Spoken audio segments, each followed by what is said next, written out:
بسم اللہ الرحمن الرحیم الحمدللہ والصلاۃ والسلام علی رسول اللہ۔ امدادی افعال کا استعمال سیکنڈ ایئر کے طلبہ کے اردو کے پیپر میں امدادی افعال کا استعمال کے حوالے سے 5 معروضی کے سوال آتے ہیں، لہذا بچوں کو امدادی افعال اچھی طرح سمجھ لینا چاہیے تاکہ وہ 5 نمبر حاصل کر سکیں۔ امدادی افعال، امدادی فعل اس کو کہتے ہیں جو اصل فعل کے ساتھ مل کر اس کے معنی میں اضافہ کرتا ہے یا زور پیدا کرتا ہے یا تاکید پیدا کرتا ہے۔ یعنی امدادی فعل ہمیشہ کسی اور فعل کے ساتھ آتا ہے اور اصل فعل کے ساتھ امدادی فعل لگتا ہے، اور اصل پہلے آئے گا اور امدادی فعل بعد میں آئے گا۔ تو کچھ چیزیں اور اس حوالے سے آپ کو نوٹ کر لینی چاہیے کہ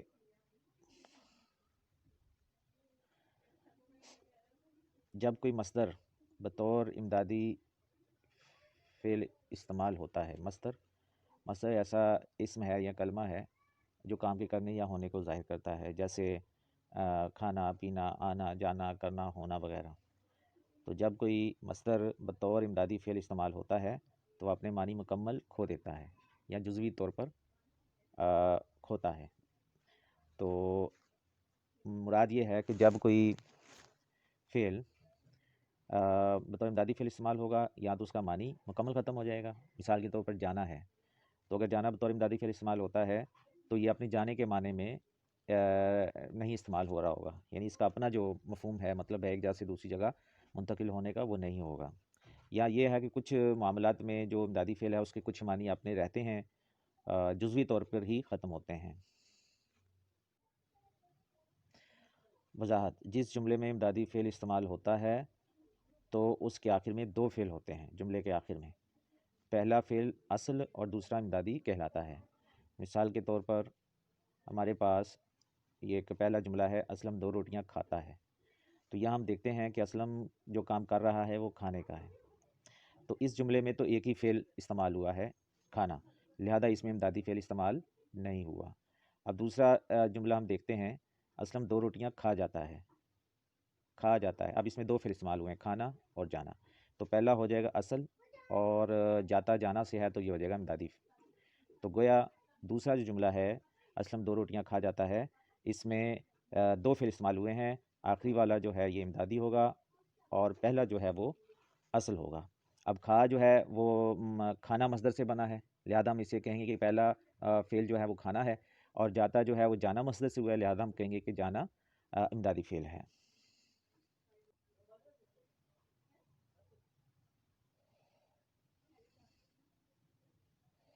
مثال نمبر 2، وہ کلاس میں سویا۔ اب دیکھیں ایک ہی یہاں پر کام جو ہے اس نے کیا ہے سونے کا، تو لہذا اس میں امدادی فعل استعمال نہیں ہوا۔ اب اسی جملے کو امدادی فعل لگا کے ہم دیکھتے ہیں، وہ کلاس میں سوتا رہا یا کلاس میں سویا رہا۔ اب اس میں 2 فعل استعمال ہو گئے ہیں، سونا اور رہنا۔ تو پہلا جو ہے وہ اصل فعل ہو جائے گا اور دوسرا جو ہے وہ امدادی ہو جائے گا۔ ٹھیک ہے جی۔ اب یہاں دیکھیں جو رہنا ہے وہ کس معنی میں استعمال ہوتا ہے؟ بندہ کسی جگہ پر رہائش پذیر ہے تو وہ رہنا کے معنی میں استعمال ہوتا ہے، لیکن یہاں آپ دیکھیں کہ جب یہ بطور امدادی فعل استعمال ہوا تو اس کے اپنے جو معنی ہیں رہنے کے وہ ختم ہو گئے، وہ کلاس میں سوتا رہا۔ ٹھیک ہے جی۔ تو پیچھے جو ہم نے جملہ پڑھا تھا یہ، اس میں آپ دیکھیں 2 روٹیاں کھا جاتا ہے، اسلم 2 روٹیاں کھا جاتا ہے۔ اب یہاں جانا جو ہے امدادی فعل استعمال ہوا ہے تو یہ اپنے جانے کے معنوں میں مکمل طور پہ ختم ہو گیا، اپنے اصل معنی یہ کھو چکا۔ ٹھیک ہے جی، کھا جاتا ہے جانے کے معنوں میں استعمال نہیں ہو رہا۔ تو یہاں سے ہمیں پتہ چل گیا کہ جب کوئی مصدر امدادی فعل کے طور پر استعمال ہوتا ہے تو وہ اپنے معنی کھو دیتا ہے، یا کچھ کھو دیتا ہے اور کچھ اس کے اپنے بھی رہتے ہیں، وہ اگلی مثالوں میں پتہ چل جائے گا۔ تو اب اگلا مثال نمبر ہم 3 دیکھتے ہیں کہ امجد ہر ایک سے لڑتا ہے۔ امجد جو کام کر رہا ہے وہ لڑنے کا کار ہے اور ایک ہی فعل ہے، لہذا اس میں امدادی فعل استعمال ہوا ہی نہیں۔ اب اسی کو ہم دوسری طرح دیکھتے ہیں، امجد ہر ایک سے لڑتا رہتا ہے۔ اب اس میں دو فعل استعمال ہو گئے، ٹھیک ہے جی۔ تو پہلا جو ہے لڑتا وہ لڑنا سے ہے، لہذا یہ اصل فعل ہوگا، اور رہتا رہنا سے، لہذا یہ امدادی فعل ہوگا۔ تو گویا اس جملے میں امدادی فعل رہنا ہے اور اصل فعل لڑنا ہے۔ تو یہاں آپ دیکھتے ہیں نا ہے آخر میں لگا ہوا ہے، اگر پریزنٹ کا جملہ ہوگا تو وہ ہے آئے گا، رہتا ہے، اگر ماضی کا ہوگا تو رہتا تھا یا رہا، اور اگر یہ فیوچر یعنی مستقبل کا ہوگا تو لڑتا رہے گا، لڑتا رہا ہوگا، یوں استعمال ہوگا۔ تو ہم نے جو آخر میں ہے نا ہے، تھا، گا، گے گی، ان کو نہیں دیکھنا، بلکہ ان سے پہلے جو ہے نا جو افعال ہیں، جو مصادر ہیں، ان کو ہم نے دیکھنا ہے۔ یہ ہے، تھا، گا تو زمانے کو ظاہر کرے گا۔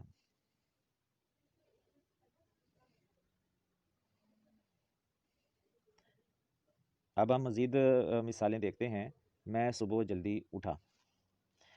اب اس میں میرے کرنے کا کام ایک ہی ہے، اٹھنا، یعنی اگر ہم اس کو دیکھیں کہ اس میں امدادی فعل استعمال ہوا ہے تو بھائی ایک ہی فعل استعمال ہوا ہے، تو امدادی یا فعل کے استعمال ہونے کی شرط یہ ہے کہ اس میں دو فعل ہوں آخر میں، تو لہذا یہ اٹھنا، اٹھنا سے ہے، لہذا یہ اصل فعل ہی ہے، اس میں امدادی فعل کوئی نہیں ہے۔